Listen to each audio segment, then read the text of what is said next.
दोस्तों एक बार फिर से स्वागत है आप सभी का आपके अपने favourite English learning channel English with Deepika Kumawat पर। दोस्तों आज के इस वीडियो में हम डिस्कस करने जा रहे हैं द हिंदू एडिटोरियल का वोकैब एनालिसिस। आशा करती हूँ कि आप इन सेशंस के साथ रेगुलरली जुड़ रहे हैं और इनका बेनिफिट भी उठा रहे हैं, क्योंकि इन सेशंस का मकसद है आपकी वोकैब पावर को और ज़्यादा इन्हांस करना। और ये जो वोकैब सेशंस है ये bank, SSC, railway, UPSC, defence या फिर किसी भी कॉम्पिटिटिव एग्जाम के लिए इक्वली बहुत ही ज़्यादा इंपॉर्टेंट है। तो चलिए और ज़्यादा देर ना करते हुए बढ़ते हैं हमारे वोकैब शो की ओर और जानेंगे कि आज का हमारा सबसे पहला वर्ड कौन सा होता है। दोस्तों अगर हमारे सबसे पहले वर्ड की बात की जाए तो वो हमारा वर्ड आता है रिडीम। रिडीम का क्या मतलब होता है? रिडीम के जो है वो बहुत सारे मीनिंग्स हैं, जैसे कि छुड़ाना, किसी चीज़ को वापस प्राप्त करना, मुक्ति दिलाना, सुधारना, भरपाई करना, वादा पूरा करना, बदले में प्राप्त करना किसी चीज़ को, या फिर किसी चीज़ का प्रायश्चित करना। तो ये सारे इसके पॉसिबल मीनिंग्स है, कॉन्टेक्स्ट पे डिपेंड करता है बेसिकली। यानी कि रिडीम का मतलब होता है कि किसी चीज़ को वापस हासिल कर लेना, किसी गलती या फिर बुरी सिचुएशन की भरपाई करके अपनी इमेज को सुधार लेना, किसी प्रॉमिस को पूरा कर लेना, या फिर किसी कूपन, वाउचर या फिर रिवॉर्ड के बदले कुछ प्राप्त करना। यानी कि रिडीम अलग अलग सिचुएशंस में यूज़ होता है, लेकिन हर जगह इसका मेन आइडिया क्या होता है कि किसी वैल्यू वाली चीज़ को वापस पाना, किसी कमी को ठीक करना, या फिर किसी हक को जो है वो यूज़ करके उसे हासिल कर लेना, कुछ चीज़ हासिल कर लेना बेसिकली। तो ये जो है वो रिडीम का मतलब होता है। ठीक है, ध्यान देने वाली बात यह है कि रिडीम का मतलब सिर्फ किसी चीज़ को वापस पाना नहीं होता है, क्योंकि कई बार इसका मतलब होता है कि अपनी गलती को सुधार लेना, किसी प्रॉमिस को निभाना, कूपन या फिर रिवॉर्ड पॉइंट्स के बदले कोई गिफ्ट ले लेना, किसी बुरी सिचुएशन के बाद जो है वो अपनी रेपुटेशन दोबारा अच्छी बनाना। तो ये सारे भी इसके मीनिंग्स हो सकते हैं। यानी कि कॉन्टेक्स्ट के हिसाब से इसके मीनिंग जो है वो मतलब कि इसके मीनिंग्स में थोड़ा चेंजेस होते रहते हैं इसके मीनिंग में, लेकिन आइडिया हमेशा रिकवरी वाला, कॉम्पेंसेशन वाला या फिर फुलफिलमेंट का ही होता है। जैसे कि मान लीजिए कि तुम रिवॉर्ड पॉइंट से फ्री कॉफ़ी ले लेते हो, तो ये भी चीज़ तुमने मतलब कि कोई चीज़ प्राप्त की है। या फिर एक स्टूडेंट जो है वो अगले एग्जाम में अच्छे मार्क्स लाकर अपनी पहली वाली गलती सुधार लेता है, तो उसने अपनी इमेज को सुधारा, इमेज को रिडीम किया है बेसिकली। या फिर कंपनी अपना किया हुआ प्रॉमिस पूरा करती है, यानी कि अपना वादा निभाया है, किसी चीज़ को पूरा किया है, तो कंपनी ने क्या किया है, अपनी बात को मतलब कि रिडीम किया है, यानी कि अपनी कही गई बात को पूरा किया है इस तरीके से। या फिर किसी ने जो है वो गिरवी रखी चीज़ को पैसे देकर वापस ले लिया है, यानी कि कोई चीज़ जो है वो प्राप्त कर ली है, तो उसके लिए भी हम रिडीम यूज़ कर सकते हैं। लेकिन इंपॉर्टेंट चीज़ आपको क्या ध्यान रखनी है कि रिडीम का मतलब जो है वो सिर्फ और सिर्फ गेट बैक नहीं होता है, क्योंकि गेट बैक का क्या मतलब होता है, किसी चीज़ को वापस पा लेना। लेकिन रिडीम का मतलब होता है कि किसी वैल्यू, एफर्ट, पेमेंट, प्रॉमिस या फिर एक्शन के थ्रू कुछ वापस पाना, सुधारना या फिर क्लेम करना। ठीक है, यानी कि जैसे कि मान लीजिए कि मैंने अपनी जो है वो खोई हुई बुक जो है वो ढूंढ कर वापस ले ली, तो ये होता है गेट बैक। कोई चीज़ जो है वो मुझे मिल चुकी है, ठीक है, लेकिन मैंने जो है वो रिवॉर्ड पॉइंट का यूज़ करके जो है वो फ्री बुक ले ली, तो ये रिडीम करना होता है। ठीक है, कुछ यूज़ करके मैंने कुछ पाया है ओके फ्री में, तो उसे हम रिडीम करना कहते हैं।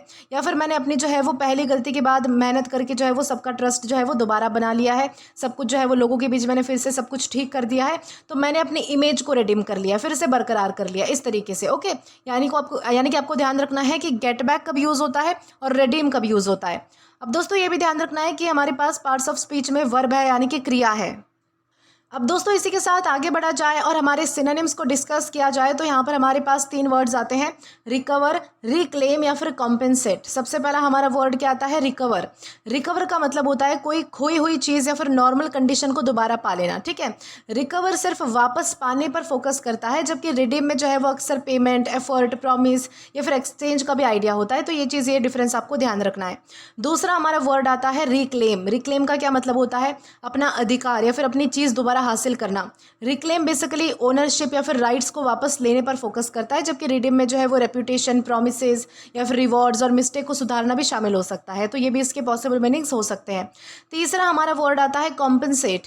कॉम्पनसेट का क्या मतलब होता है कि किसी लॉस या फिर डैमेज की भरपाई करना। कॉम्पनसेट सिर्फ लॉस की भरपाई करने को दिखाता है कि अगर किसी का नुकसान हुआ है, आप उसे पैसे देकर या फिर मतलब कि कुछ देकर जो है वो उसकी भरपाई करते हो, तो उसे हम कॉम्पनसेट करना कहते हैं। जबकि रिडीम में क्या, किसी गलती को सुधारना, प्रॉमिस को पूरा करना, रिवॉर्ड को क्लेम करना, ये सारे मीनिंग्स भी जो है वो रिडीम में आते हैं। तो हमने जो है वो लगभग मतलब कि जो हमें वर्ड्स इससे रिलेटेड मिले थे, रिडीम से रिलेटेड, वो सारे हमने डिस्कस किए हैं। ठीक है, लगभग या फिर मतलब कि सेम मीनिंग है इन सब चीज़ों का। ये सारे हमारे सिनोनिम्स हो गए, जहाँ पर हमने रिकवर, रिक्लेम या फिर कॉम्पनसेट जैसे वर्ड्स को डिस्कस किया है। अब इसी के साथ अगर आगे बढ़ा जाए और हमारे एंटोनिम्स को डिस्कस किया जाए, तो यहाँ पर हमारे पास अगेन 3 वर्ड्स आते हैं, फोरफिट, ब्रेक या फिर लूज। ठीक है, हमारा सबसे पहला वर्ड आता है फोरफिट। फोरफिट का क्या मतलब होता है कि अपना हक या फिर चीज़, कोई चीज़ या फिर अपना जो हक है वो उसको गवा देना। यानी कि फोरफिट में क्या होता है, किसी चीज़ को खो दिया जाता है, ठीक है, जबकि रिडीम में उसे जो है वो वापस पाने या फिर उसकी वैल्यू हासिल करने की बात होती है। दूसरा हमारा वर्ड आता है ब्रेक। ब्रेक का क्या मतलब होता है, किसी प्रॉमिस को, किसी एग्रीमेंट को, किसी मतलब की बात को जो है वो मतलब कि किसी के भरोसे को जो है वो तोड़ देना। बेसिकली ब्रेक का मतलब को क्या होता है, तोड़ना। तो उसे हम क्या कहेंगे, तोड़ने के सेंस में हमने ब्रेक का यूज़ किया, जबकि रेडी में प्रॉमिस को मतलब कि पूरा करना होता है, ठीक है। यानी कि रेडी में जो है वो प्रॉमिस निभाया जाता है, पूरा किया जाता है, जबकि ब्रेक में क्या किया जाता है, उस चीज़ को तोड़ा जाता है। तीसरा हमारा वर्ड आता है लूज। लूज का क्या मतलब होता है, किसी चीज़ को खो देना, ठीक है। लॉस्ट जिसे हम कहते हैं, ओके, लूज या फिर लॉस्ट। लॉस में जो है वो कोई चीज़ मतलब कि हाथ से निकल जाती है, हम खो देते हैं बेसिकली उसे, तो उसे हम जो है वो लॉस कह सकते हैं, ठीक है, या फिर लूज भी कह सकते हैं। ये सारे हमारे क्या है, तो एंटोनिम्स है, जहाँ पर हमने फोरफिट, ब्रेक या फिर लॉस जैसे वर्ड्स को हमने डिस्कस किया है। अब दोस्तों इसी के साथ अगर आगे बढ़ा जाए और हमारे एग्जाम्पल को हम डिस्कस करें, तो यहाँ पर हमारे पास एक सेंटेंस है, she redeem her mistake by working hard. इस सेंटेंस का मतलब क्या है कि लड़की से जो है वो पहले कोई गलती हुई थी, लेकिन उसने उस गलती पर रुकने के बजाय मेहनत की और अपनी परफॉर्मेंस इंप्रूव की। इसी वजह से लोगों का उस पर जो है वो दोबारा भरोसा बना और उसकी इमेज भी सुधर गई। यहाँ पर रिडीम का क्या मतलब है कि गलती की भरपाई करके अपनी रेप्यूटेशन और ट्रस्ट को दोबारा हासिल करना, ठीक है। गलती पूरी के तरीके से मिट नहीं गई है, लेकिन उसने अपने अच्छे अच्छे एक्शन से क्या किया है कि उसका नेगेटिव इफेक्ट जो है वो काफ़ी हद तक मतलब कि ख़त्म कर दिया है या फिर कम कर लिया है। इस तरीके से हम समझ पाएंगे कि रिडीम यानी क्या होता है। दोस्तों इसी के साथ आगे बढ़ेंगे हमारे अगले वर्ड की ओर। अब दोस्तों इसके बाद हमारा अगला वर्ड आता है स्नूज। दोस्तों स्नूज का क्या मतलब होता है, इसका मतलब होता है ऊँघना, हल्की सी नींद लेना, झपकी लेना, थोड़ी देर के लिए सोना। या फिर आपने देखा होगा कि हमारे मोबाइल में जो अलार्म होता है, अलार्म के ऑप्शन में भी जो है वो स्नूज करने का ऑप्शन आता है। स्नूज करने का ऑप्शन मतलब कि कुछ समय के लिए किसी चीज़ को टाल देना, उसके सेंस में भी हम जो है वो इसका यूज़ कर सकते हैं। यानी कि स्नूज का मतलब होता है थोड़ी देर के लिए हल्की सी नींद लेना, झपकी लेना, यानी कि कुछ और मिनट्स के लिए सो जाना। यानी कि आज के टाइम में ये जो वर्ड है वो ज़्यादातर अलार्म के स्नूज बटन के कॉन्टेक्स्ट में यूज़ होता है, जहाँ पर अलार्म को कुछ मिनट के लिए रोक दिया जाता है और बाद में वो दोबारा बजता है, ठीक है। या फिर हमारी जो नींद है उसके लिए भी हम यूज़ कर सकते हैं, जहाँ पर हम जो है वो थोड़ी देर के लिए सो जाते हैं। यानी कि स्नूज में मेन आइडिया किस चीज़ का होता है कि थोड़े समय के लिए सोने के लिए या फिर जगाने वाला जो अलार्म होता है उस चीज़ को जो है वो थोड़ी देर के लिए जो है वो पोस्टपोन कर देना। इस चीज़ का आइडिया हमें जो है वो इस वर्ड में से मिलेगा। दोस्तों ध्यान देने वाली बात यह है कि स्नूज का मतलब पूरी रात की नींद लेना नहीं होता है, ठीक है। यानी कि एक लंबी नींद लेना, उसे हम स्नूज नहीं कहेंगे। इसका मतलब क्या होता है कि सिर्फ कुछ मिनट की हल्की सी नींद या फिर नैप लेना, ठीक है। यानी कि जैसे आप मतलब कि ऐसे बैठे हो और बैठे बैठे अगर आप बहुत ज़्यादा थक गए हो, आपकी झपकी लग गई और फिर आप जो है वो 5 मिनट बाद फिर से उठ जाते हो, तो उसे हम क्या कहेंगे, उसे हम स्नूज कहेंगे। या फिर अलार्म को परमानेंटली बंद करना नहीं, इसका मतलब क्या होता है, इसका मतलब स्नूज नहीं होता है कि आपने अलार्म को जो है वो परमानेंटली बंद कर दिया, तो उसे स्नूज नहीं कहेंगे हम, बल्कि कुछ देर के लिए जो है वो उस चीज़ को रोकना, तो उसे हम स्नूज कहेंगे। जैसे कि मान लीजिए कि तुम जो है वो सोफा पर बैठे बैठे 10 मिनट के लिए सो गए, तो उसे हम स्नूज कहेंगे। या फिर अलार्म बजा लेकिन तुमने स्नूज बटन दबा दिया और 10 मिनट और सो गए, फिर से वो अलार्म बजा, फिर से आप उठ गए, तो आपने जो है वो मोबाइल को यानी कि अलार्म को भी स्नूज कर दिया और आप भी कुछ देर के लिए स्नूज हो गए, यानी कि आप भी जो है वो 10 मिनट के लिए और सो गए। या फिर लंच के बाद जो है वो किसी ने थोड़ी देर के लिए जो है वो आंखें बंद करके मतलब कि आराम किया, तो वो भी स्नूज कहलाया जा सकता है। यानी कि इंपॉर्टेंट चीज़ आपको एक ध्यान रखनी है कि स्नूज का जो मतलब है वो सिर्फ और सिर्फ स्लीप नहीं होता, क्योंकि स्लीप का मतलब होता है सोना। जनरल सेंस में स्लीप जो है वो कितनी भी लंबी हो सकती है, ठीक है। आप अगर मतलब कि 10 घंटे की नींद लेते हो, 8 घंटे, 5 घंटे, उसे भी हम स्लीप ही कहेंगे, ओके। लेकिन स्नूज का क्या मतलब होता है कि थोड़ी देर के लिए हल्की सी नींद लेना या फिर अलार्म को कुछ समय के लिए मतलब कि पोस्टपोन कर देना। जैसे कि मान लीजिए कि मैं रात को 8 बजे से मतलब कि सुबह 6 बजे तक सोती हूँ, ठीक है, तो ये हो गया कि ये मेरी स्लीप है, ये मैं सोती हूँ। लेकिन मैंने जो है वो सुबह सुबह अलार्म बजने के बाद जो है वो 10 मिनट और सो लिया, मैंने अलार्म को भी बंद कर दिया और 10 मिनट की और झपकी ले ली, तो ये होता है स्नूज, ठीक है। मैंने अलार्म को बंद कर दिया, उसमें भी हम स्नूज यूज़ करेंगे, और मैं खुद सो गई 10 मिनट के लिए, उसमें भी हम स्नूज यूज़ करेंगे, ठीक है। तो एक और चीज़ आपको ध्यान रखनी है कि हमारे पास पार्ट्स ऑफ स्पीच में वर्ब है, यानी कि क्रिया है। तो ये हमारा जो वर्ड है वो हमने डिस्कस कर लिया है। इसी के साथ अगर आगे बढ़े और हमारे सिनोनिम्स को डिस्कस करें, तो यहाँ पर हमारे पास 3 वर्ड्स आते हैं, नैप, डोज या फिर ड्राउज। सबसे पहला हमारा क्या वर्ड आता है, नैप। नैप का मतलब होता है कि दिन में थोड़ी देर के लिए सोना, जो हम दिन में मतलब कि हल्की फुल्की सी नींद लेते हैं, मतलब कि आधे घंटे के लिए, 15-20 मिनट के लिए, तो उसे हम नैप कहते हैं, ठीक है। नैप जो है वो किसी भी टाइम ली जा सकती है, लेकिन थोड़ी लंबी भी हो सकती है, जबकि स्नूज अक्सर जो है वो बहुत ही छोटी नींद या फिर अलार्म के बाद जो कुछ मिनट और सोने के लिए यूज़ होता है ना, उसके लिए हम यूज़ करते हैं। दूसरा हमारा वर्ड आता है डोज। डोज का क्या मतलब होता है, हल्की नींद या फिर मतलब कि हल्की नींद में चले जाना या फिर ऊँघना बेसिकली, जैसे कि हमें बहुत ज़्यादा उबासी आती है तो हमें जो है वो नींद आ रही होती है, या फिर आप जो है वो थोड़ी देर के लिए सो जाते हो, तो उसे हम डोज करना कहते हैं। डोज अक्सर जो है वो बिना प्लानिंग के आ जाने वाली नींद को कहा जाता है, जो हल्की सी नींद आपको बिना प्लानिंग के आ जाती है। आप अगर थक जाते हो, बहुत ज़्यादा एग्जॉस्ट हो जाते हो, तो आप अगर थोड़ी देर के लिए भी बैठते हो तो आपकी आंखें जो है वो अपने आप बंद होने लगती है, या फिर आप अपने आप जो है वो नींद वाली स्टेट में चले जाते हो, तो उसे हम जो है वो डोज करना कहते हैं। जबकि स्नूज़ में जो है वो अक्सर जानबूझकर कुछ देर के लिए सोने, या फिर आप जो है वो मतलब कि स्नूज़ में क्या होता है कि आप जो है वो कुछ देर के लिए जानबूझकर सोते हो, आपको पता है कि आपको उठना है, फिर भी आप जो है वो मतलब कि 10 मिनट के लिए और सो गए, उसे हम स्नूज़ कह सकते हैं। जबकि डोज में ऐसा नहीं होता, आपको पता भी नहीं होता, आपको नींद आ जाती है, ओके, थकान की वजह से या फिर कुछ और रीज़न की वजह से। इस तरीके से आपको डिफरेंस समझना है। अगला वर्ड हमारा क्या आता है? ड्राउज। ड्राउज का क्या मतलब होता है? नींद आना या फिर ऊँघते हुए रहना, ठीक है, यानी कि ड्राउज नींद आने की फीलिंग को दिखाता है, तो उसे हम ड्राउज कहेंगे। अब दोस्तों ये सारे हमारे सिनोनिम्स हो गए। एंटोनिम्स की ओर आए तो अगेन हमारे पास 3 वर्ड्स आते हैं, वेक, अवेकन या फिर राइज।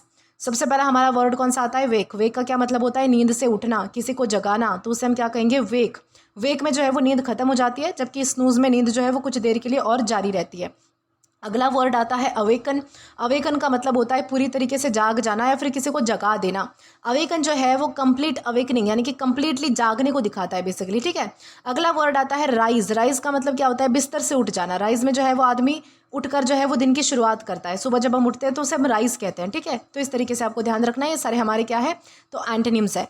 अब इसी के साथ अब अगर हमारे एग्जाम्पल को डिस्कस करें तो यहाँ पर हमारे पास एक सेंटेंस है, he snooze the alarm for 10 minutes. इस सेंटेंस का मतलब क्या है कि उसने जो है वो सुबह अलार्म बजा था, लेकिन उसने जो है वो तुरंत उठने के बजाय स्नूज बटन दबा दिया, इससे अलार्म भी बंद हुआ, और मतलब कि अलार्म जो है वो इससे क्या हुआ कि अलार्म बंद नहीं हुआ, बल्कि सिर्फ 10 मिनट के लिए जो है वो डिले हो गया।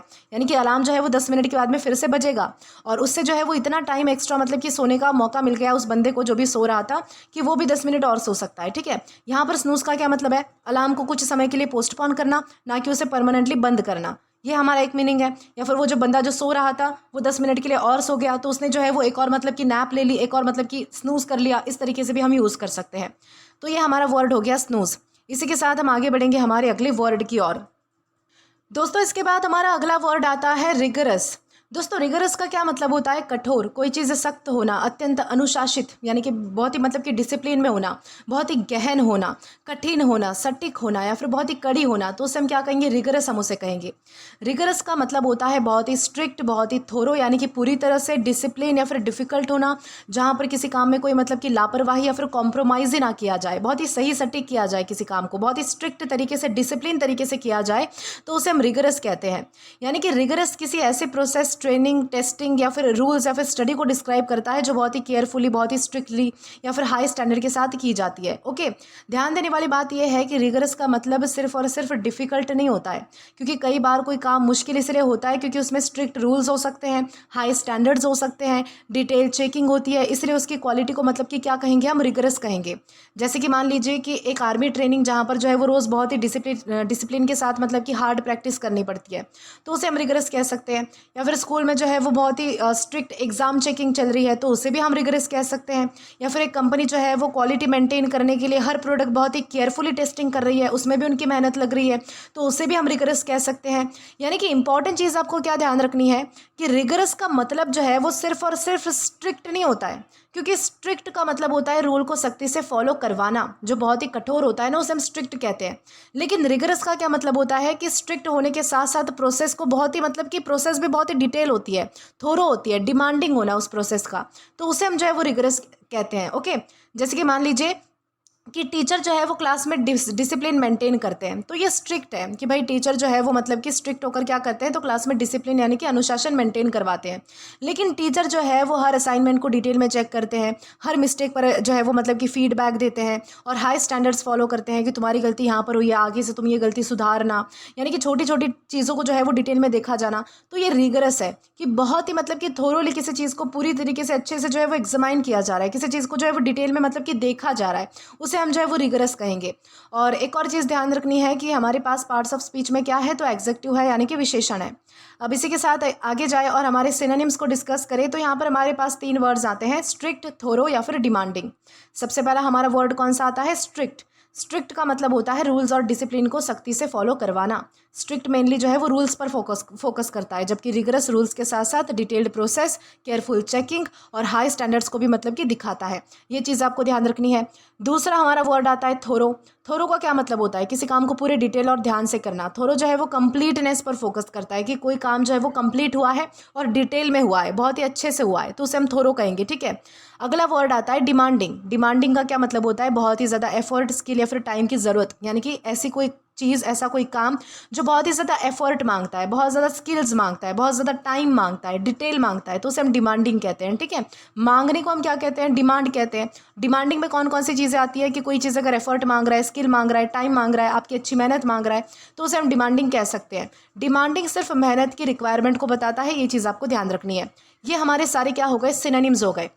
अब एंटोनिम्स की ओर आते हैं तो हमारे पास अगेन 3 वर्ड्स हैं, लीनियंट, फ्लेक्सिबल या फिर रिलैक्स। सबसे पहला हमारा वर्ड क्या आता है? लीनियंट। लीनियंट का मतलब होता है नरम या फिर ज़्यादा सख्ती ना दिखाने वाला।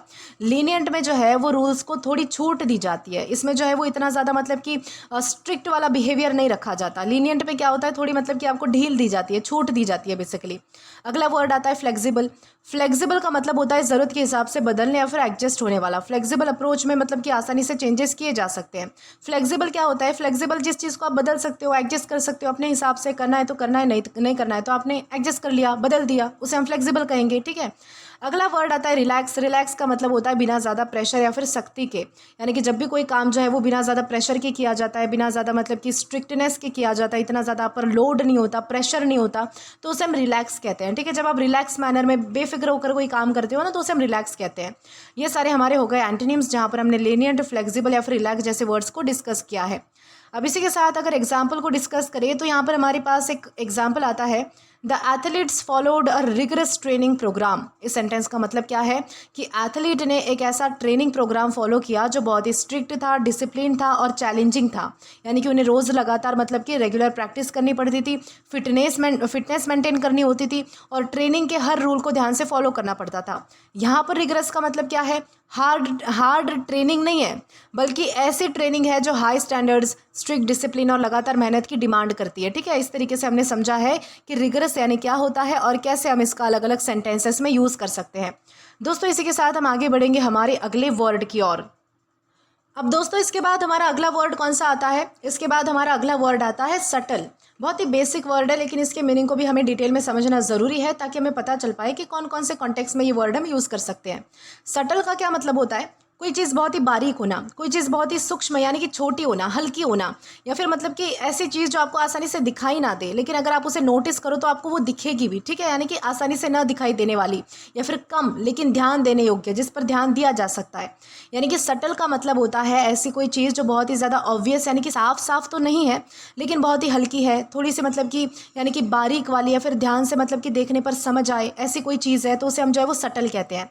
यानी कि सटल उन चीज़ों के लिए यूज़ होता है जिनका इफेक्ट, जिनका जो डिफरेंस है या फिर जो चेंज या फिर जो मैसेज है वो मौजूद तो होता है, लेकिन वो इतना ज़्यादा स्ट्रॉन्ग या फिर क्लियर नहीं होता कि किसी को तुरंत ही दिख जाए। ओके, उसे नोटिस करने के लिए अक्सर जो है वो ध्यान, ऑब्जर्वेशन या फिर अंडरस्टैंडिंग की ज़रूरत पड़ती है। अगर आप गौर से देखोगे, ध्यान से देखोगे, नोटिस करोगे तो वो चीज़ आपको जो है वो दिख जाएगी या फिर समझ आ जाएगी।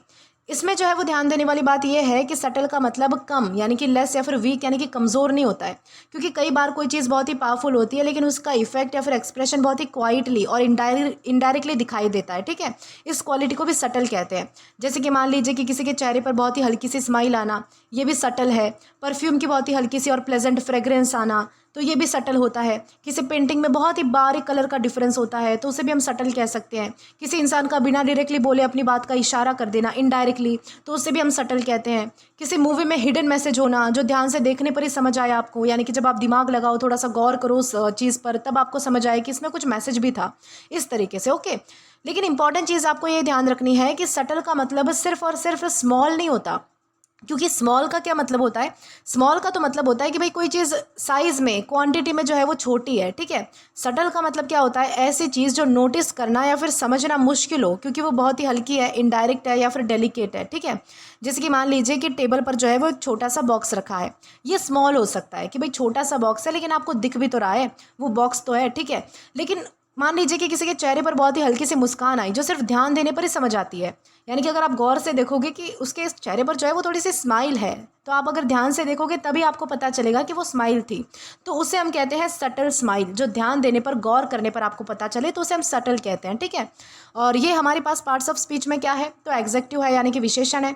सिनोनिम्स की अगर बात की जाए तो हमारे पास 3 वर्ड्स आते हैं, डेलिकेट, स्लाइट या फिर फेंट।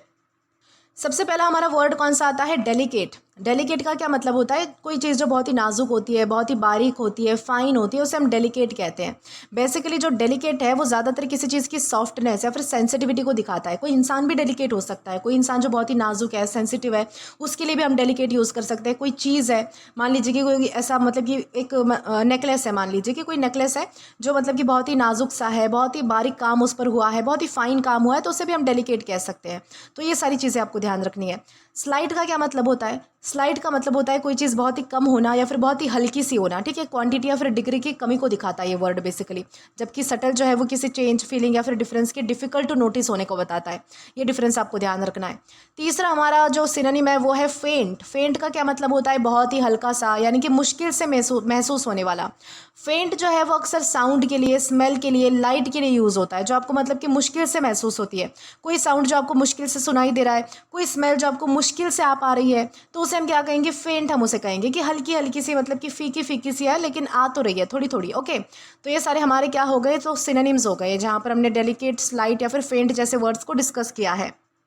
इसके बाद अगला हमारा वर्ड यानी कि अगला हमारे मतलब कि एंटोनिम्स हम डिस्कस करने वाले हैं, जिसमें हम क्या क्या डिस्कस करेंगे। तो हमारे पास 3 वर्ड्स हैं, ऑब्वियस, नोटिसेबल या फिर प्रोनाउंस। सबसे पहला हमारा वर्ड कौन सा आता है, ऑब्वियस। ऑब्वियस का क्या मतलब होता है, जो तुरंत और आसानी से समझ आ जाए या फिर जो चीज़ हमें आसानी से दिखाई देती है, तो उसे हम ऑब्वियस कहते हैं। ऑब्वियस में जो है वो चीज़ें बिल्कुल क्लियर होती है, आपके सामने होती है, आपको दिखाई देती है। जबकि हमारा जो सटल है उसमें जो है वो चीज़ आपको नोटिस करनी पड़ती है, आपको ऑब्जर्व करनी पड़ती है, थोड़ा ध्यान लगाना पड़ता है। अगला वर्ड आता है नोटिसेबल। नोटिसेबल का मतलब होता है जो आसानी से नज़र आ जाए या फिर जो आसानी से महसूस हो जाए, तो उसे हम नोटिसेबल कहते हैं। नोटिसेबल चेंज या फिर इफेक्ट को जो है वो बिना ज़्यादा एफर्ट के हम जो है वो देख सकते हैं, जबकि सटल चीज़ों को जो है वो मतलब कि थोड़ा ध्यान से हमें देखना पड़ता है।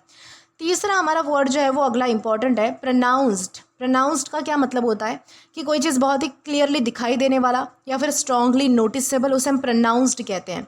प्रोनाउंस्ड इफेक्ट या फिर डिफरेंस बहुत ही क्लियर होता है। ओके, तो ये चीज़ आपको ध्यान रखनी है। जबकि सटल में जो है वो इफेक्ट या फिर जो डिफरेंस है वो बहुत ही हल्का या फिर बारीक होता है, ये चीज़ आपको ध्यान रखनी है। ये सारे हमारे एंटोनिम्स भी हमने डिस्कस कर लिए हैं। अब एग्जाम्पल की ओर आए तो हमारे पास यहाँ पर एक सेंटेंस आता है, there was a subtle change in her voice. यानी कि सेंटेंस का मतलब क्या है कि उसकी आवाज़ में कोई बदलाव आया था, लेकिन वो इतना ज़्यादा यानी कि ऑब्वियस नहीं था कि हर कोई तुरंत नोटिस कर ले। सिर्फ ध्यान से सुनने पर ही पता चलता था कि उसका जो टोन है, उसका जो इमोशन है या फिर जो बोलने का अंदाज़ है वो पहले से थोड़ा अलग हो चुका है, थोड़ा बदल गया है। यहाँ पर सटल का क्या मतलब है, बहुत ही हल्का सा, बहुत ही बारीक सा, मुश्किल से नोटिस होने वाला कोई चेंज, ना कि कोई बड़ा या फिर साफ साफ दिखाई देने वाला बदलाव। तो उस तरीके से हमने यहाँ पर जो है वो सटल इस वर्ड का यूज़ किया है। इसी के साथ हम आगे बढ़ेंगे हमारे अगले वर्ड की ओर। अब दोस्तों इसके बाद हमारा अगला वर्ड आता है टॉयल। दोस्तों टॉयल का क्या मतलब होता है, इसका मतलब होता है बहुत ज़्यादा कड़ी मेहनत करना, कठिन परिश्रम करना, जी तोड़ मेहनत करना, लगातार मेहनत करना या फिर श्रम करना, ठीक है। उसे हम क्या कहेंगे, टॉयल कहेंगे। टॉयल का मतलब सिर्फ एक ही होता है कि बहुत ज़्यादा जी लगाकर मेहनत करना, तो उसे हम टॉयल कहते हैं। ओके, खासकर ऐसा काम जो फिजिकली या फिर मेंटली मतलब कि आपको थकाने वाला हो, जिसे पूरा करने के लिए जो है वो लगातार आपको मेहनत करनी पड़ती है, एफर्ट की ज़रूरत पड़ती है, तो उसे हम जो है वो टॉयल कहते हैं। यानी कि टॉयल जो है वो सिर्फ काम करने को नहीं बताता है, बल्कि जो बहुत ही मेहनत भरा काम है, जो दिखाता है कि कोई काम बहुत ही डिफ़िकल्ट है, टायरिंग है, लॉन्ग लास्टिंग है, तो उसे हम टॉयल कहते हैं। इसमें जो है वो इंसान को अपना गोल अचीव करने के लिए बहुत ही पेशेंस चाहिए होता है, डेडिकेशन चाहिए होता है, बहुत ही हार्ड वर्क लगाना पड़ता है, तब जाकर ये जो काम है वो सक्सेसफुल होता है। लेकिन मतलब कि टॉयल में मेहनत है, काम है, लेकिन बहुत ही ज़्यादा है, इस तरीके से आपको समझना है। ध्यान देने वाली बात यह है कि टॉयल का मतलब सिर्फ और सिर्फ वर्क नहीं होता। वर्क का मतलब तो होता है काम। हर काम टॉयल नहीं हो सकता। जब कोई काम बहुत ही चैलेंजिंग होता है, थकाने वाला है, कंटिन्यूस एफर्ट मांगता है, तब टॉयल यूज़ किया जाता है। जैसे कि मान लीजिए कि एक मजदूर जो है वो दिन भर सड़क में मतलब कि धूप में जो है वो काम करता है, सड़क बनाता है बेसिकली, तो वो क्या है, बहुत ही टॉयलिंग काम है, बहुत ही मतलब कि एफर्ट वाला, बहुत ही मेहनत वाला, थका देने वाला काम है। या फिर एक फार्मर जो है वो घंटों तक खेत में मेहनत करता है, तो ये भी टॉयल है। एक स्टूडेंट जो है वो कॉम्पिटिटिव एग्जाम के लिए महीनों तक रोज़ घंटों घंटों से पढ़ाई करता है, तो ये भी टॉयल है। एक साइंटिस्ट जो है वो सालों तक रिसर्च करके एक नई डिस्कवरी करता है, तो उसने भी बहुत ज़्यादा मेहनत की है, ये भी टॉयल है। यानी कि टॉयल का मतलब सिर्फ काम नहीं होता है, काम तो जो है वो किसी भी तरीके का काम हो सकता है, या मतलब कि आप अगर कोई मतलब कि जिसमें ऐसा काम कर रहे हो कि आपकी ज़्यादा मेहनत नहीं लग रही है, इजी इजी हो जा रहा है वो काम, तो वो भी तो काम ही है। काम तो कोई भी काम होगा, लेकिन टॉयल क्या है कि बहुत ही मुश्किल, थकाने वाला और लगातार मतलब कि हार्ड वर्क करना, उसे हम टॉयल कहते हैं। जैसे कि मान लीजिए कि मैं ऑफिस में जो है वो अपनी डेली रिपोर्ट्स बनाती हूँ, ठीक है, ये मेरा वर्क है। हो सकता है कि मुझे हार्ड लगता है, हो सकता है ये मुझे इजी लगता है, ये मेरे ऊपर डिपेंड है कि मैं इसे कैसे लेती हूँ, ठीक है। ये अगर मुझे इजी लग रहा है तो सही, मेरा वर्क ही है, मेरा काम ही है, लेकिन ये कैसा है, इजी भी हो सकता है, हार्ड भी हो सकता है। लेकिन एक कंस्ट्रक्शन वर्कर पूरे दिन धूप में भारी सामान उठाकर बिल्डिंग बनाता है, तो उसका काम कैसा है, उसका काम जो है वो बहुत ही ज़्यादा टॉयल है, यानी कि बहुत ज़्यादा मेहनत है, बहुत ज़्यादा उसमें जो है वो एफर्ट है, बहुत ज़्यादा थकाने वाला काम है। इस तरीके से आपको समझना है कि डिफरेंस क्या है काम में और टॉयल में। और ये भी ध्यान रखना है कि हमारे पास पार्ट्स ऑफ स्पीच में वर्ब है, यानी कि क्रिया है। अब दोस्तों अगर बात की जाए इसके सिनोनिम्स की, तो यहाँ पर हमारे पास 3 वर्ड्स हैं, लेबर, स्ट्राइव या फिर स्लेव। सबसे पहला हमारा वर्ड कौन सा आता है, लेबर। लेबर का मतलब होता है बहुत ज़्यादा मेहनत करना, खासकर फिजिकली डिमांडिंग काम करना। जैसे कि मजदूर होते हैं ना, जो बहुत ही ज़्यादा मतलब कि फिजिकली काम करते हैं, तो उसे हम जो है वो लेबर कह सकते हैं। ओके, अगला वर्ड आता है स्ट्राइव। स्ट्राइव का मतलब होता है किसी गोल को अचीव करने के लिए पूरी कोशिश करना। स्ट्राइव जो है वो मतलब कि गोल और एफर्ट पर ज़्यादा फोकस करता है, यानी कि अगर आप बहुत ज़्यादा मेहनत कर रहे हो तो इसे हम स्ट्राइव कहेंगे, जी तोड़ मेहनत को स्ट्राइव कहते हैं। अगला वर्ड आता है slave. Slave as a verb देखा जाए तो इसका मतलब होता है बहुत ही ज़्यादा थकाने वाली मेहनत करना। स्लेव एक्सट्रीम और कभी कभी एक्सप्लॉइटिव हार्डवर्क को भी दिखाता है, जहाँ पर बहुत ज़्यादा मतलब कि एक्सप्लॉइटेशन है, बहुत ज़्यादा आपको जो है वो काम करना पड़ रहा है, आप थक जा रहे हो, बहुत ज़्यादा मतलब कि मेहनत वाला काम है, मजदूरी वाला काम है, तो उसे हम स्लेव कह सकते हैं, ठीक है। अगला हमारा वर्ड क्या, सॉरी, अगले हमारे जो मतलब कि ये सारे हमारे हमने सिनोनिम्स डिस्कस कर लिया है। अब एंटोनिम्स क्या और आएंगे, तो एंटोनिम्स में हमारे पास अगेन 3 वर्ड्स आते हैं, रेस्ट, रिलैक्स या फिर लोफ, ठीक है।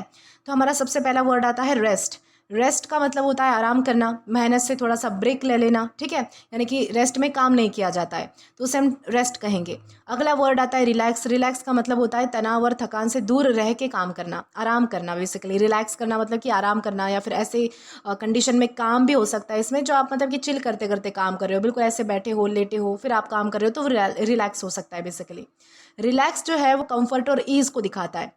और तीसरा हमारा लास्ट एंटोनिम आता है लोफ। लोफ का क्या मतलब होता है, बिना काम की आलस करना या फिर टाइम वेस्ट करना, उसे हम क्या कहेंगे, लोफ हम उसे कहेंगे। यानी कि मतलब कि लोफ में जो इंसान है वो काम से बचता है, काम करने से बचता है, उसे जो है वो काम नहीं करना होता, वो बेसिकली आलसी होता है, ऐसा भी हम कह सकते हैं, ठीक है। तो ये हमारे क्या हो गए, एंटोनिम्स हमने डिस्कस कर लिए हैं।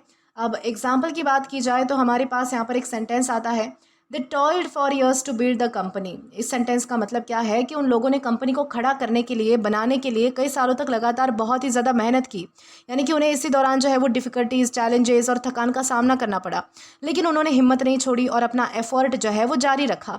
यहाँ पर टॉयल का मतलब सिर्फ काम करने से नहीं है, बल्कि सालों तक डिफ़िकल्ट और टायरिंग काम करने से है, थका देने वाला काम करने से है, जिसके बाद जो है वो कंपनी कैसी हो गई, सफल हो गई। सब कंपनी जो है वो एक बहुत ही अच्छी बन गई। इस तरीके से हम समझ सकते हैं कि टॉयल यानी क्या होता है। इसी के साथ हम आगे बढ़ेंगे हमारे अगले वर्ड की ओर। अब दोस्तों इसके बाद हमारा अगला वर्ड आता है अनकैनी। अनकैनी का क्या मतलब होता है कि कोई चीज़ अजीब होना, लेकिन हैरान कर देने वाली होना, रहस्यमय होना, बेसिकली चौंका देने वाली, विचित्र या फिर मतलब कि अनोखी, उसे हम अनकैनी कहते हैं।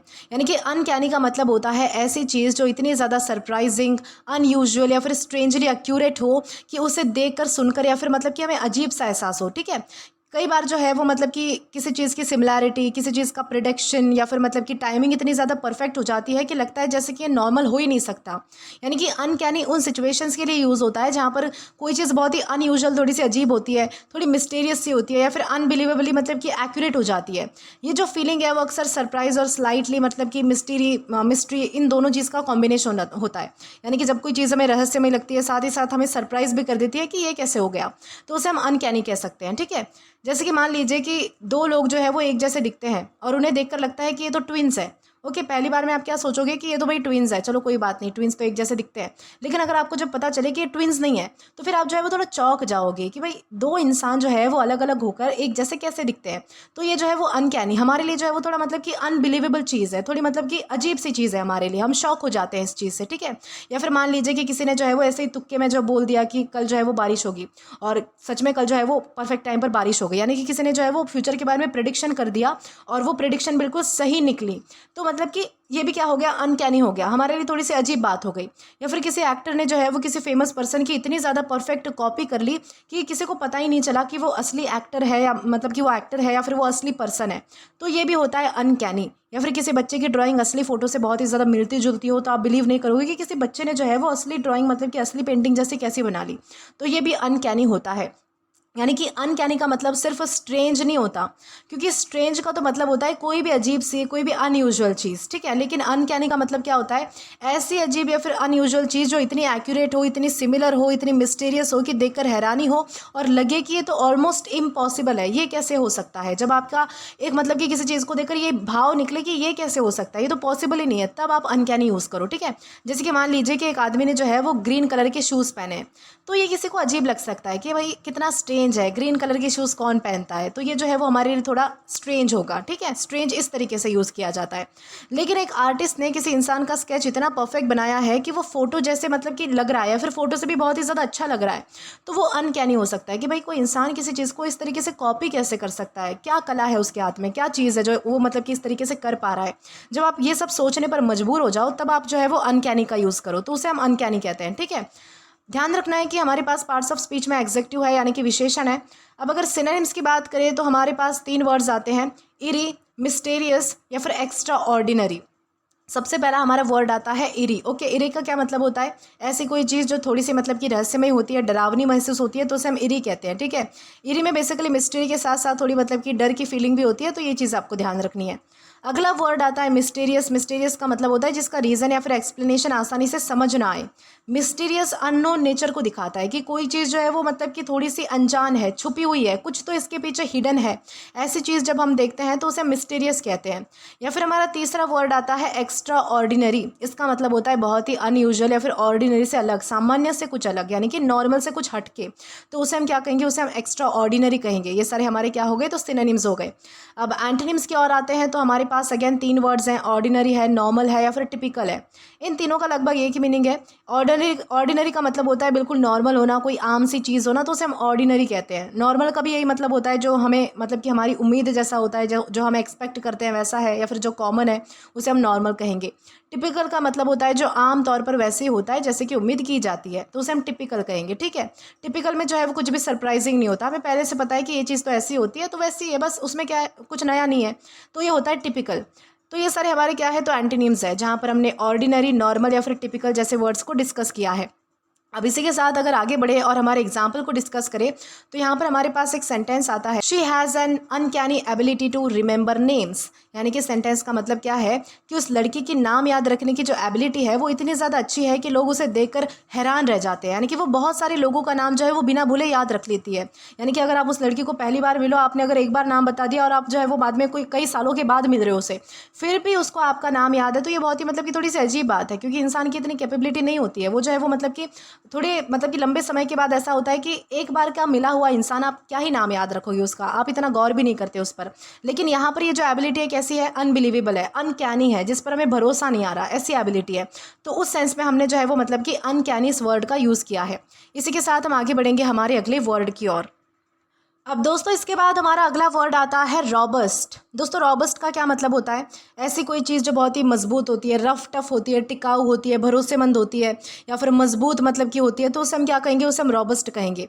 रॉबस्ट का मतलब होता है ऐसी चीज़ या फिर ऐसा कोई व्यक्ति जो बहुत ही मजबूत है, ड्यूरेबल है, रिलायबल है, डिफिकल्ट सिचुएशन को आसानी से हैंडल कर सकता है, तो उसे हम रॉबस्ट कहते हैं।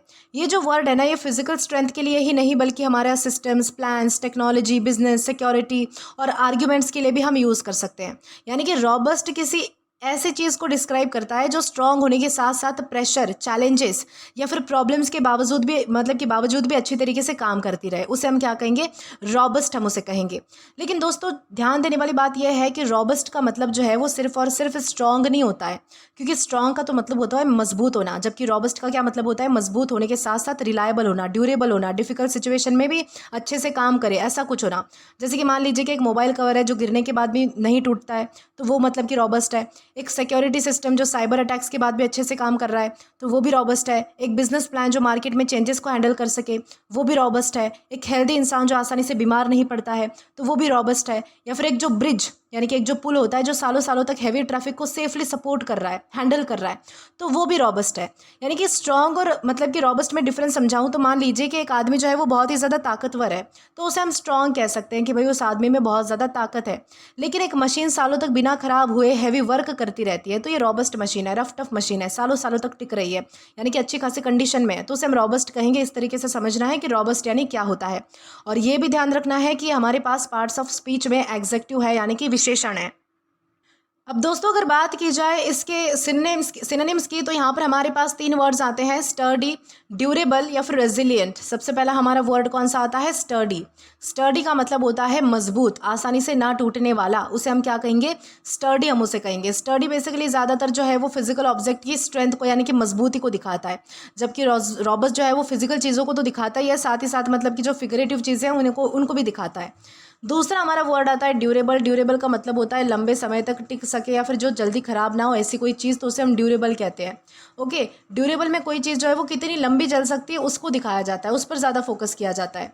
तीसरा हमारा वर्ड आता है रेजिलिएंट। रेजिलिएंट का मतलब होता है मुश्किल या फिर डैमेज के बाद भी जल्दी रिकवर कर लेना या फिर से नॉर्मल हो जाना, तो उसे हम क्या कहेंगे? रेजिलिएंट कहेंगे। रेजिलिएंट बेसिकली रिकवरी पर फोकस करता है। तो ये सारे हमारे क्या है? तो सिनोनिम्स है। अब इसी के साथ आगे बढ़े और हमारे एंटोनिम्स को डिस्कस करें, तो यहाँ पर हमारे पास अगेन 3 वर्ड्स आते हैं, फ्रेजाइल, वीक या फिर डेलिकेट। सबसे पहला हमारा वर्ड आता है फ्रेजाइल। फ्रेजाइल का क्या मतलब होता है? बहुत ही नाजुक या फिर आसानी से टूटने वाला। ठीक है, फ्रेजाइल चीज़ जो है वो थोड़ा सा भी प्रेशर पड़ने पर मतलब कि टूट जाती है, यानी कि थोड़ा सा भी प्रेशर नहीं झेल पाती है। फ्रेजाइल चीज़ें बहुत ही नाजुक होती है, तो उसे हम फ्रेजाइल कहेंगे। अगला वर्ड आता है वीक। वीक का मतलब होता है कमज़ोर या फिर स्ट्रेंथ की कमी होना, जिसमें ताकत की कमी होती है, तो उसे हम वीक कहते हैं। जो चीज़ कमज़ोर होती है उसे वीक कहा जाता है। इसके बाद वर्ड आता है डेलिकेट। डेलिकेट का तो मतलब होता है कि कोई चीज़ बहुत ही नाजुक है, बहुत ही संभल कर यूज़ करने लायक है, जैसे कि मैंने आपको पहले भी बताया था, इससे पहले 1-2 वर्ड में हमने पढ़ा था ना कि डेलिकेट का मतलब होता है कोई चीज़ बहुत ही नाजुक होना, इतनी नाजुक कि मतलब कि बहुत ही फाइन काम उस पर किया गया हो, इस तरीके की नाजुक। ठीक है, तो डेलिकेट चीज़ों को क्या होता है? एक्स्ट्रा केयर की ज़रूरत होती है, उनको जो है वो थोड़ा एक्स्ट्रा ध्यान देकर मतलब कि संभालना पड़ता है, उसे हम जो है वो डेलिकेट कहते हैं। अब इसी के साथ एग्जाम्पल की ओर बढ़ेंगे, तो हमारे एग्जाम्पल में हमारे पास एक सेंटेंस है, the company build a robust security system. यानी कि सेंटेंस का मतलब है कि कंपनी ने ऐसा सिक्योरिटी सिस्टम बनाया जो बहुत ही मजबूत था, बहुत ही रिलायबल था और बहुत ही एडवांस था। ये system cyber attacks, technical problems या फिर अनऑथोराइज एक्सेस को इफेक्टिवली हैंडल कर सकता था या फिर आसानी से फेल नहीं होता था। यानी कि यहाँ पर रॉबस्ट का मतलब क्या है कि सिर्फ स्ट्रॉन्ग सिक्योरिटी नहीं है इसका मतलब, बल्कि ऐसी सिक्योरिटी जो डिफिकल्ट सिचुएशन में भी लगातार अच्छे से काम करे या फिर जिस पर जो है वो भरोसा किया जा सके, तो उसे हम क्या कहेंगे? उसे हम कहेंगे रॉबस्ट। उसी तरीके से हम आगे बढ़ेंगे और हमारे अगले वर्ड को हम डिस्कस करेंगे। अब दोस्तों हमारा अगला वर्ड आता है स्टिपुलेट। दोस्तों स्टिपुलेट का क्या मतलब होता है कि शर्त रखना, स्पष्ट रूप से निर्धारित करना, स्पष्ट रूप से कहना, अनिवार्य करना, कंपलसरी करना या फिर निश्चित करना। ओके, शर्त के रूप में तय करना किसी चीज़ को। तो ये सारे हमारे क्या है? स्टिपुलेट के पॉसिबल मीनिंग्स है। यानी कि स्टिपुलेट का मतलब होता है कि किसी एग्रीमेंट, किसी कॉन्ट्रैक्ट, किसी रूल या फिर डिस्कशन में किसी शर्त को क्लियरली या फिर ऑफिशियली बताना या फिर तय करना, जिसे मानना ज़रूरी होता है, जिसे टाला नहीं जा सकता। यानी कि स्टिपुलेट का तब यूज़ होता है जब कोई व्यक्ति, कोई कंपनी, कोई ऑर्गेनाइजेशन या फिर अथॉरिटी किसी काम के लिए पहले से ही एक स्पेसिफिक कंडीशन या फिर रिक्वायरमेंट जो है वो क्लियर कर देती है कि आपको ये करना होगा, तब आपको ये मिलेगा, इस टाइम में आपको इतना इतना ये करना है, इस तरीके से। ओके, या फिर अगर ऐसा नहीं होता है तो आप पर कार्रवाई की जाएगी या फिर लीगल एक्शन लिया जाएगा। इस तरीके से जो व्यक्ति उस एग्रीमेंट या फिर रूल को एक्सेप्ट करता है तो उस कंडीशन को उसे फॉलो करना ही पड़ता है। ये चीज़ आपको ध्यान रखनी है। ओके, जैसे कि मान लीजिए कि एक कंपनी ने जो है वो कॉन्ट्रैक्ट में लिखती है कि एक कंपनी है जो कॉन्ट्रैक्ट में क्या लिखती है कि पेमेंट जो है वो 30 दिन के अंदर आपको करनी होगी, तो वो 30 दिन के अंदर हो जानी चाहिए, नहीं तो उसके बाद क्या होगा कि वो जो मतलब कि स्टिपुलेशन है वो तो मतलब कि वॉइड हो जाएगा और उसके बाद जो है वो मतलब कि लीगल एक्शन लिया जाएगा। या फिर स्कूल रूल बनाता है कि स्टूडेंट्स को यूनिफॉर्म पहनना ज़रूरी है, तो अगर आप यूनिफॉर्म पहन के नहीं जाते हो तो आपको पनिशमेंट मिलेगी। तो कुछ ना कुछ तो उसके बाद भी होगा, शर्त रखी जाती है किसी चीज़ को, मतलब कि पहले अगर कुछ लोगों के बीच में, 2 लोगों के बीच में, उससे ज़्यादा लोगों के बीच में जब एग्रीमेंट होता है, कोई कॉन्ट्रैक्ट होता है, तो पहले जो है वो शर्त रखी जाती है कि ये काम ऐसे होगा, इस तरीके से आपको करना है और ये करने के लिए हमारी ये शर्तें हैं, आपको ये फॉलो करनी पड़ेगी। जैसे कि स्कूल में मैंने बताया कि हमको यूनिफॉर्म पहन के जाना होता है, तो स्कूल में यूनिफॉर्म नहीं पहनोगे तो ये उनकी शर्त है, स्कूल वालों की शर्त है कि आपको यूनिफॉर्म पहन के आना होगा, और अगर आप नहीं पहन के जाते हो तो आपको ऑब्वियसली पनिशमेंट मिलती है। या फिर मान लीजिए कि गवर्नमेंट ने किसी स्कीम के लिए जो है वो एलिजिबिलिटी कंडीशन पहले से डिसाइड कर रखी है कि इतना एलिजिबल जो है वो मतलब कि कोई भी इंसान चलेगा, तो उस हिसाब से आपको उस क्राइटेरिया को ही आपको फॉलो करना पड़ेगा। तो ये सब चीज़ें आपको ध्यान रखनी है। यानी कि स्टिपुलेट का जो मतलब है ना, वो सिर्फ स्टेट करना नहीं होता। स्टेट करना क्या होता है कि किसी बात को बताना या फिर कह देना, ठीक है। लेकिन स्टिपुलेट का तो मतलब होता है कि किसी कंडीशन, रूल या फिर रिक्वायरमेंट को ऑफिशियली या फिर क्लियरली तय करना या फिर क्लियरली बताना, जिसे मानना जो है वो हमारे लिए बहुत ही ज़्यादा ज़रूरी हो जाता है, तो उसे हम स्टिपुलेट करना कहते हैं, ठीक है। जैसे कि मान लीजिए कि एक टीचर ने कहा कि टेस्ट जो है वो कल होगा, या फिर आपका जो मतलब कि एक जो क्लास टेस्ट होता है वो आपका कल होगा, ठीक है। तो ये तो स्टेट करना हो गया, ये से करना हो गया, कहना हो गया, ठीक है, कि मतलब कि टीचर ने कह दिया, हो सकता है कल हो भी या फिर ना भी हो, टीचर के मूड पे डिपेंड करता है। लेकिन टीचर ने क्लियरली रूल बना दिया कि जो स्टूडेंट्स आईडी कार्ड नहीं लाएंगे वो एग्ज़ाम नहीं दे सकते, ठीक है। तो अब आपके पास जो है वो एक स्टिपुलेशन है टीचर के द्वारा दिया गया कि अगर आप आईडी कार्ड नहीं लाते हो तो आपको एग्जाम में बैठने नहीं दिया जाएगा। उसके बदले में क्या होगा, अगर आप रूल को फॉलो नहीं करोगे तो आपको निकाल दिया जाएगा, एग्जाम नहीं देने दी जाएगी, तो आप क्या हो जाओगे, तो फेल हो जाओगे। तो ये होता है स्टिपुलेट करना। इस तरीके से आपको ध्यान रखना है कि किसी चीज़ को कहने में और स्टिपुलेट करने में क्या डिफरेंस होता है। और ये भी चीज़ ध्यान रखनी है कि हमारे पास पार्ट्स ऑफ स्पीच में वर्ब है, यानी कि क्रिया है। अब दोस्तों अगर बात की जाए इसके सिनोनिम्स की, तो यहाँ पर हमारे पास 3 वर्ड्स आते हैं, स्पेसिफाई, रिक्वायर या फिर प्रिस्क्राइब। सबसे पहला हमारा वर्ड क्या आता है, स्पेसिफाई। स्पेसिफाई का मतलब होता है किसी चीज़ को क्लियरली और डिटेल में बताना, उसे हम स्पेसिफाई करना कहते हैं। बेसिकली स्पेसिफाई में डिटेल्स पर फोकस किया जाता है। दूसरा हमारा वर्ड आता है रिक्वायर। रिक्वायर का मतलब होता है किसी चीज़ को ज़रूरी बनाना, डिमांड करना बेसिकली। रिक्वायर जो है वो नेसेसिटी यानी कि ज़रूरत को दिखाता है, ये चीज़ आपको ध्यान रखनी है। तीसरा हमारा वर्ड आता है प्रिस्क्राइब। प्रिस्क्राइब का मतलब होता है ऑफिशियली किसी रूल, एक्शन या फिर प्रोसीजर को तय करना, ठीक है। प्रिस्क्राइब जो है वो इंस्ट्रक्शन या फिर रूल्स देने के लिए यूज़ होता है, जबकि स्टिपुलेट जो है वो खासकर कॉन्ट्रैक्ट, एग्रीमेंट या फिर जो कंडीशन है उसको क्लियरली डिफाइन करने के लिए यूज़ होता है। ये चीज़ आपको ध्यान रखनी है। तो ये सारे हमारे क्या हो गए, सिनोनिम्स हो गए। अब एंटोनिम्स की बात की जाए तो यहाँ पर हमारे पास अगेन 3 वर्ड्स आते हैं, इग्नोर, वेव या फिर परमिट। सबसे पहला हमारा वर्ड कौन सा आता है, इग्नोर। इग्नोर का मतलब होता है किसी बात को या फिर किसी कंडीशन को जो है वो इग्नोर कर देना, यानी कि टाल देना, नज़रअंदाज कर देना, ध्यान ना देना बेसिकली, तो उसे हम इग्नोर कहते हैं। अगला वर्ड आता है वेव। वेव का मतलब होता है कि किसी रूल, किसी राइट या फिर रिक्वायरमेंट को वॉलेंटरीली छोड़ देना, यानी कि वेव में कंडीशन हटा दी जाती है, तो उसे हम क्या कहेंगे, वेव का नाम उसे कहेंगे। जबकि स्टिपुलेट में क्या होता है कि कंडीशन लगाई और क्लियरली डिफाइन की जाती है, बताई जाती है। तो ये चीज़ आपको, ये डिफरेंस आपको ध्यान रखना है। तीसरा हमारा वर्ड आता है परमिट। परमिट का मतलब होता है कि किसी काम की परमिशन देना। परमिट में जो है वो फ्रीडम या फिर अप्रूवल देना होता है बेसिकली। परमिट में क्या करते हो, आप अलाउ करते हो, मान्यता देते हो, किसी चीज़ को स्वीकार कर लेते हो कि ठीक है ऐसा कर सकते हो आप, तो उसे हम परमिट करना कहते हैं। तो दोस्तों ये सारे हमने हमारे एंटोनिम्स भी डिस्कस कर लिए हैं। अब इसी के साथ अगर एग्जाम्पल की बात की जाए तो यहाँ पर हमारे पास एक सेंटेंस है, the contract stipulates that payment must be made within 30 days. यानी कि यहाँ पर क्या बताया गया है, इस सेंटेंस का मतलब है कि कॉन्ट्रैक्ट में पहले से ये कंडीशन क्लियरली लिखी गई थी कि पेमेंट 30 दिन के अंदर अंदर करनी ज़रूरी है। ये एक सिर्फ सजेशन या फिर रिक्वेस्ट नहीं है, बल्कि एग्रीमेंट की ऑफिशियल शर्त है जिसे दोनों पार्टीज़ को फॉलो करना होगा। यहाँ पर और अगर मतलब कि इस शर्त को तोड़ा जाएगा या फिर इसे वायलेट किया जाएगा तो क्या होगा, लीगल एक्शन लिया जाएगा। तो यहाँ पर स्टिपुलेट का क्या मतलब हुआ, कॉन्ट्रैक्ट के अंदर एक स्पेसिफिक और मैंडेटरी कंडीशन को क्लियरली डिफाइन करना, उसे हमने यहाँ पर स्टिपुलेट करना कहा है। तो इस तरीके से आपको ध्यान रखना है कि स्टिपुलेट यानी क्या होता है। इसी के साथ हम आगे बढ़ेंगे हमारे अगले वर्ड की ओर। अब दोस्तों इसके बाद हमारा अगला वर्ड आता है अबेट। अबेट का क्या मतलब होता है, अबेट का मतलब होता है कम होना, कम करना, घट जाना, घटाना, शांत होना, शांत करना, कमज़ोर पड़ना, तीव्रता कम करना, प्रभाव कम करना। तो ये सारे इसके पॉसिबल मीनिंग्स है। अबेट का मतलब होता है कि किसी चीज़ की इंटेंसिटी, किसी चीज़ की स्ट्रेंथ, क्वालिटी, क्वांटिटी या फिर सीरियसनेस को धीरे धीरे कम, सीरियसनेस का जो है वो धीरे धीरे कम हो जाना या फिर कम कर दिया जाना। ये जो वर्ड है ना वो ज़्यादातर मतलब कि स्टॉर्म के लिए, स्टॉर्म यानी कि जो मतलब कि तूफान आता है, बाढ़ आती है, पेन है, फियर है, पॉल्यूशन है, नॉइस है, एंगर है, टेंशन, रिस्क या फिर किसी नेगेटिव सिचुएशन के लिए यूज़ हो सकता है। यानी कि अबेट तब यूज़ होता है जब कोई प्रॉब्लम, कोई फीलिंग या फिर कोई नेचुरल कंडीशन पहले जितनी स्ट्रांग ना रहे और धीरे धीरे करके उसकी इंटेंसिटी, उसका असर जो है वो कम होने लगे। जैसे कि ध्यान देने वाली बात यह है कि अबेट का मतलब पूरी तरीके से ख़त्म या फिर एंड नहीं होता है। इसका मतलब होता है सिर्फ इंटेंसिटी या फिर इफेक्ट का कम हो जाना, यानी कि किसी चीज़ के असर का जो है वो धीरे धीरे कम होना। हो सकता है कि प्रॉब्लम अभी भी मौजूद हो लेकिन पहले के मुताबिक काफ़ी कम हो चुकी हो। तो ये चीज़ आपको ध्यान रखनी है कि अबेट में जो है वो पूरी प्रॉब्लम जड़ से ख़त्म नहीं होती है बल्कि कम होती है। प्रॉब्लम हो सकती है लेकिन कम है, इस तरीके से हम कहेंगे। जैसे कि मान लीजिए कि तेज़ बारिश हो रही है और फिर थोड़े टाइम बाद जो है वो धीरे धीरे धीरे कम हो गई, तो ये अबेट करना है। या फिर मेडिसिन लेने के बाद दर्द कम हो गया, पूरी तरीके से गया नहीं लेकिन कम तो हो गया, तो उसे हम कहेंगे अबेट। ओके। या फिर बहस के बाद जो है वो दोनों का जो गुस्सा है वो धीरे धीरे शांत हो गया, कोई दो लोग झगड़ रहे थे, बाद में जो है वो गुस्सा कर रहे थे और थोड़ी देर के बाद उनका गुस्सा जो है वो धीरे धीरे शांत हो गया, उसे भी हम अबेट कह सकते हैं। या फिर जो है वो रात होते होते ट्रैफिक का जो शोर है वो कम हो जाता है, क्योंकि रश उतना नहीं रहता रात के टाइम पे, तो उसे भी हम अबेट होना कह सकते हैं। या फिर पॉल्यूशन कंट्रोल मेजर्स के बाद जो है वो हवा का जो पॉल्यूशन है वो कुछ हद तक कम हो चुका है, तो उससे भी हम अबेट होना कह सकते हैं। यानी कि ध्यान रखना है, एक चीज़ इंपॉर्टेंट चीज़ आपको ध्यान रखनी है कि अबेट का जो मतलब है वो सिर्फ और सिर्फ डिक्रीज होना नहीं होता है।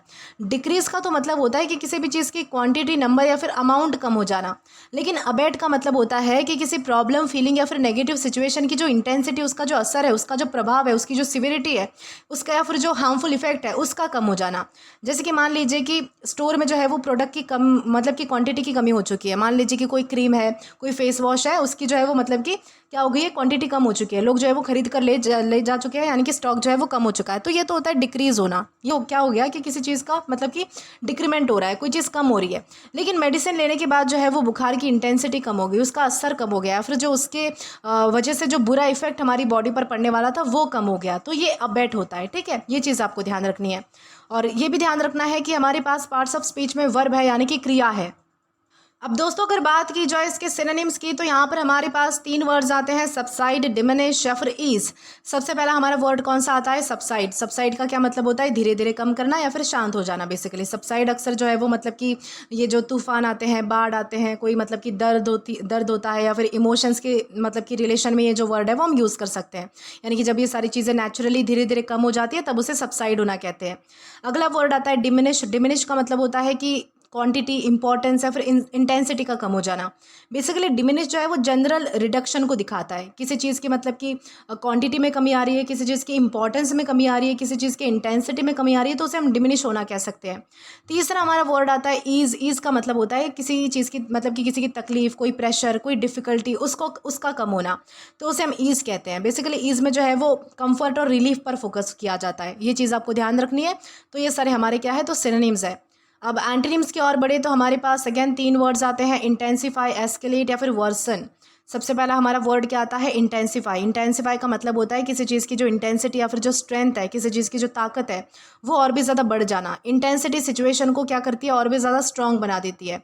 अगला वर्ड आता है एस्केलेट। जैसे कि हमने डिमिनिश पढ़ा, एस्केलेट का क्या मतलब होता है किसी प्रॉब्लम या फिर सिचुएशन का और ज़्यादा सीरियस हो जाना, बढ़ जाना, किसी चीज़ में बढ़ोतरी होना, उसे हम एस्केलेट कहते हैं। ओके, एस्केलेट में क्या होती है, कोई चीज़ बढ़ती है, जबकि अबेट में क्या होती है, कोई चीज़ घटती है। ये चीज़ आपको, ये अपोजिट डिफरेंस आपको ध्यान रखना है।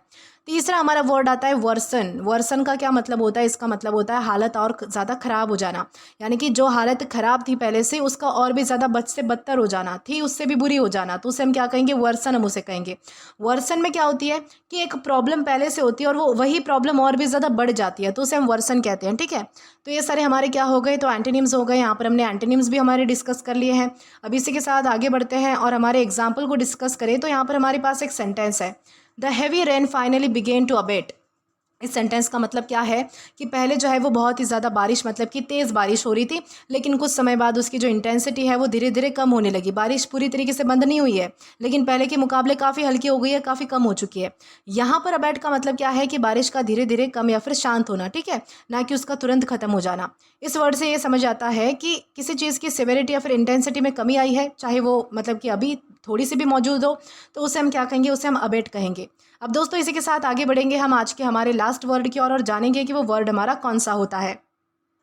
तो दोस्तों आज का हमारा लास्ट वर्ड आता है अकॉस्ट। दोस्तों अकॉस्ट का मतलब होता है अचानक रोककर किसी से बात करना, संपर्क करना, टोकना, रास्ता रोककर बात करना, अचानक सामने करके मतलब कि सामना करके बात करना, तो उसे हम अकॉस्ट करना कहते हैं। यानी कि अकॉस्ट का मतलब होता है कि किसी अनजान या फिर जाने पहचाने व्यक्ति के पास अचानक से जाकर उससे बात करना, खासकर ऐसे तरीके से जो कि मतलब कि अनएक्सपेक्टेड हो, जिसकी आपने उम्मीद ना की हो, जो एक तरीके से फोर्सफुल हो या फिर थोड़ा अनकंफर्टेबल आपको लगे, तो उसे हम जो है वो अकॉस्ट कह सकते हैं। यानी कि अकॉस्ट का यूज़ तब होता है जब कोई व्यक्ति बिना वार्निंग के किसी को भी रोड में, मार्केट में, स्टेशन पर या फिर किसी पब्लिक प्लेस पर रोककर जो है वो बात करने लगता है। इस बात करने का पर्पस जो है वो कंप्लेंट करना, सवाल पूछना, पैसे मांगना, कुछ बेचना, किसी बात का जवाब लेना, ये सब हो सकता है। ठीक है, इन सारे कॉन्टेक्स्ट में कोई भी व्यक्ति आपसे जो है वो अचानक से बात कर सकता है।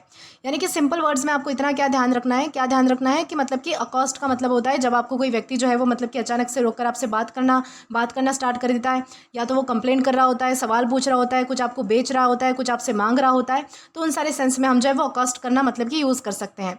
जैसे कि मान लीजिए कि कोई अचानक से कोई स्ट्रेंजर है, कोई अजनबी है जो रोड पर तुम्हें रोककर आपसे पैसे मांगने लगे, तो ये अकॉस्ट करना है। या फिर एक रिपोर्टर जो है वो किसी सेलिब्रिटी के पास अचानक जाकर उससे सवाल पूछने लगे, तो ये भी अकॉस्ट करना होता है। या फिर एक कस्टमर जो है वो गुस्से में मैनेजर को देखते उसके पास जाकर चिल्लाने लगता है, शिकायत करने लगता है, तो ये भी अकॉस्ट करना होता है। कोई सेल्समैन बिना बुलाए जो है वो तुम्हें मॉल में रोककर प्रोडक्ट जो है वो बेचना स्टार्ट कर देता है, दिखाना स्टार्ट कर देता है, तो ये भी अकॉस्ट करना होता है। तो इन सारे सिचुएशंस में हम अकॉस्ट का यूज़ कर सकते हैं। यानी कि ओके, अकॉस्ट का मतलब क्या है कि किसी के पास अचानक और सीधे जाकर बात करना, अक्सर ऐसे तरीके से जो सामने वाले को अनएक्सपेक्टेड लगे, जिसकी उम्मीद ना की हो उसने, अनकंफर्टेबल लगे, थोड़ा सा फोर्सफुल लगे कि ये तो ज़बरदस्ती कर रहा है मेरे साथ, मैंने तो इसको पूछा ही नहीं है, यानी कि मैंने थोड़ी कहा है कि मुझे आकर कोई चीज़ पूछो, मुझे आकर कोई चीज़ बेचो, मुझसे कुछ मांगो, तो ये थोड़ा फोर्सफुल या फिर अनकंफर्टेबल आपको लग सकता है। अब दोस्तों साथ ही साथ आपको ये भी ध्यान रखना है कि हमारे पास पार्ट्स ऑफ स्पीच में वर्ब है, यानी कि क्रिया है। अब दोस्तों अगर बात की जाए इसके सिनोनिम्स की, तो यहाँ पर हमारे पास 3 वर्ड्स हैं, कन्फ्रंट, अप्रोच या फिर एड्रेस। सबसे पहला हमारा वर्ड आता है कन्फ्रंट। कन्फ्रंट का मतलब होता है कि किसी व्यक्ति का सीधा सामना करना, खासकर किसी इशू या फिर डिसएग्रीमेंट के लिए। यानी कि कन्फ्रंट प्रॉब्लम या फिर कन्फ्लिक्ट को फेस करने पर फोकस करता है, ये चीज़ आपको ध्यान रखनी है। अगला हमारा वर्ड आता है अप्रोच। अप्रोच का मतलब होता है किसी के पास जाना या फिर उसके करीब जाना। ठीक है, अप्रोच कैसा वर्ड है, तो ये एक न्यूट्रल वर्ड है, जबकि अकॉस्ट में जो है वो अचानक किसी के पास जाना या फिर अनवांटेड या फिर अग्रेसिव तरीके से इंटरेक्शन होता है, तो इस चीज़ पर वहाँ पर फोकस होता है, ये भी चीज़ आपको ध्यान रखनी है। तीसरा हमारा वर्ड आता है एड्रेस। एड्रेस का मतलब होता है कि किसी व्यक्ति से बात करना या फिर किसी इशू को जो है वो ऑफिशियली उठाना, किसी मुद्दे को ऑफिशियली उठाना, तो उसे हम एड्रेस कहते हैं। तो ये सारे हमारे क्या है, तो सिनोनिम्स है। अब अगर एंटोनिम्स की बात की जाए तो यहाँ पर हमारे पास अगेन 3 वर्ड्स हैं, अवॉइड, इग्नोर या फिर विड्रॉ। सबसे पहला हमारा वर्ड आता है अवॉइड। अवॉइड का मतलब होता है किसी से दूर रहना या फिर उससे बात ना करना। अवॉइड में जो है वो इंसान मतलब कि कॉन्टैक्ट करने से बचता है बेसिकली, तो इस तरीके से आप ध्यान रख सकते हैं। अगला वर्ड आता है इग्नोर। इग्नोर का मतलब होता है किसी पर ध्यान ना देना या फिर उसे जो है वो मतलब कि उससे दूर रहना, नज़रअंदाज करना, उसे जो है वो निगलेक्ट करना एक तरीके से, तो उसे हम इग्नोर कहते हैं। इग्नोर में बेसिकली इंटरेक्शन नहीं होती, किसी से बातचीत करना, मेल मिलाप, इस तरीके की चीज़ें नहीं होती इग्नोर में। ओके, यानी कि बेसिकली आप क्या करते हो, उसे पूरी तरीके से नज़रअंदाज कर देते हो, तो उसे हम इग्नोर करना कहते हैं। तीसरा हमारा वर्ड आता है विड्रॉ। विड्रॉ का मतलब होता है पीछे हट जाना या फिर किसी सिचुएशन से अलग हो जाना। विड्रॉ में जो व्यक्ति है वो इंटरेक्शन से दूर चला जाता है, तो ये चीज़ आपको ध्यान रखनी है। तो ये सारे हमारे क्या है, तो एंटोनिम्स है जहाँ पर हमने अवॉइड, इग्नोर या फिर विड्रॉ जैसे वर्ड्स को डिस्कस किया है। अब इसी के साथ आगे बढ़े और हमारे एग्जाम्पल को डिस्कस करें, तो यहाँ पर हमारे पास एक सेंटेंस है, a stranger accosted me outside the station. इस सेंटेंस का मतलब क्या है कि स्टेशन के बाहर एक अनजान व्यक्ति अचानक मेरे पास आया और मुझसे बात करने लगा। ये बात जो है वो बिल्कुल मेरे लिए एक्सपेक्टेड नहीं थी, यानी कि मुझे उम्मीद नहीं थी कि कोई अचानक से मेरे से मतलब कि बात करने आ जाएगा। यानी कि उसके बात करने का जो तरीका है वो ऐसा था कि मुझे सरप्राइज़ या फिर थोड़ी मतलब कि डिस्कम्फर्ट मुझे महसूस हुआ, थोड़ी मैं अनकंफर्टेबल हो गया इस तरीके से। हो सकता है कि उसने मुझसे मतलब कि पैसे मांगे हो या फिर कोई भी सवाल पूछा हो जिससे भी वो बात कर रहा था वो इंसान, तो या फिर वजह कुछ और भी हो सकती है, किसी वजह से भी रोका होगा, बात की होगी, लेकिन पहली बार उनका इंटरेक्शन हो रहा था, वो स्ट्रेंजर था, कोई अजनबी था जो कि हमें जो है वो मतलब कि डिस्कम्फर्ट फील करवा सकता है। तो इस सेंस में हमने जो है वो यहाँ पर अकॉस्ट इस वर्ड का यूज़ किया है। तो आशा करती हूँ कि आपको जो है वो अकॉस्ट यानी क्या होता है अच्छे से समझ आ चुका होगा। दोस्तों आज के लिए बस इतना ही। आज की इस क्लास का PDF आप हमारे टेलीग्राम चैनल के थ्रू एक्सेस कर सकते हैं, और अगर आपने अभी तक हमारा टेलीग्राम चैनल ज्वाइन नहीं किया है तो टेलीग्राम पर English with Deepika Kumawat search करके या फिर डिस्क्रिप्शन में दिए गए लिंक के थ्रू, साथ ही साथ अभी जो आपको आपके स्क्रीन पर QR कोड दिख रहा है वहाँ से भी आप जो है वो डायरेक्टली स्कैन करके हमारा टेलीग्राम चैनल ज्वाइन कर सकते हैं, ताकि आप कभी भी किसी भी नए आने वाले वीडियोस को लेकर कोई भी अपडेट्स को मिस ना करें। और दोस्तों अगर आपको आज का ये वीडियो पसंद आया है या फिर हेल्पफुल लगा है तो do like this video, subscribe the channel and share as much as you can. और अगर आपने इससे पहले वाले वीडियोस नहीं देखे हैं तो यहाँ पर मैंने एक प्लेलिस्ट प्रोवाइड कर दी है, जहाँ पर आप क्लिक करके वो सभी पहले वाले वीडियोस भी देख सकते हैं और उन्हें एक्सप्लोर भी कर सकते हैं। Till then keep learning. Thank you.